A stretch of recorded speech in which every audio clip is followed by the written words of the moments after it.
Hey, welcome to our weekly segment where we guide you on your journey to financial literacy.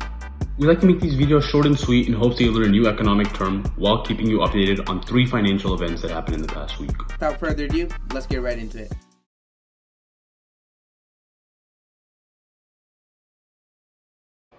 The latest reading on the Consumer Price Index show that inflation rose by 5.4% from a year ago in June, and the core index, which strips out food and energy, rose by 4.5%, the highest level since 1991. This was the fourth consecutive monthly upside surprise and was largely driven by the usual suspects. Areas that are either affected by supply shortages, such as the skyrocketing used car prices that rose the most since data is available starting in 1953, and areas that are tied to the economic reopening, such as airline fares and hotel room prices. These categories make up 10% of the consumer price index but accounted for 60% of the rise in prices. While the price pressures above largely fall under the transitory inflation bucket, price increases are becoming more broad-based. Shelter inflation is starting to pick up, and food away from home prices are accelerating as restaurant wages are rising and the increased cost is being passed through.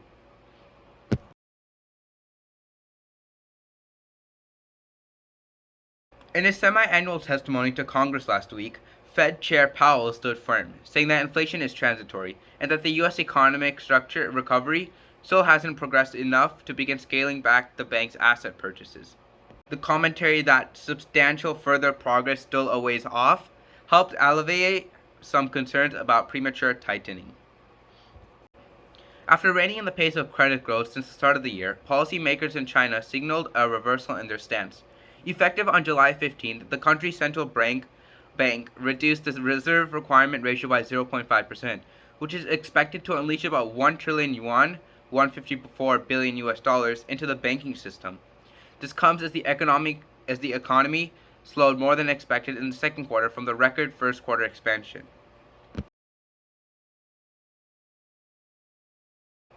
Markets are sensitive not only to the direction of the economy and earnings, but also to the rate of change.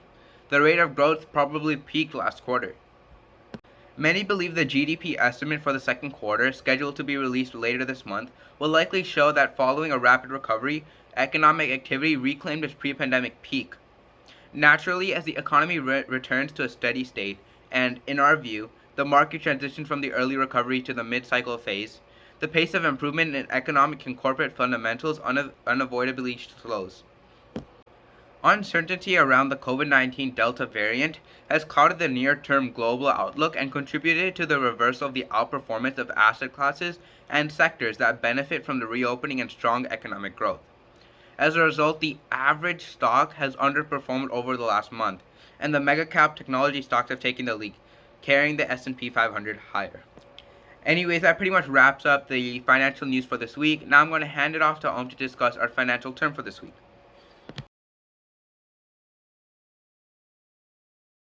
For this week's financial term, we're going to be discussing the concept of leverage. Leverage is essentially the idea of using borrowed money to purchase assets with a certain risk in hopes to make larger returns in the future.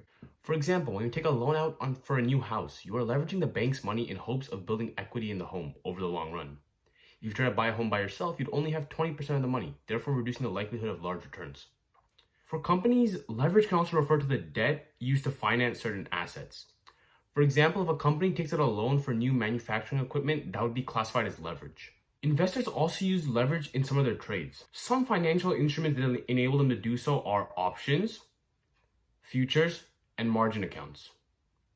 If investors are uncomfortable with utilizing leverage directly, they can also choose to invest in companies that use leverage to further their assets or take on debt to finance them. Another thing to note is that leverage is a slight bit different than margin, in that margin is capital given to you by a brokerage to invest in financial securities through their brokerage. Leverage is just taking on debt to finance an asset. So in short, margin is a form of leverage. The main risk with leverage is that it also magnifies bad results. For instance, if you use margin to buy extra shares of a company and the shares begin to fall, your losses are far greater at that point than what they would have been had you just bought the shares you could afford. And that's all for this week's video. Thanks for tuning in, and if you enjoyed the video, please drop a like and subscribe if you haven't done so already.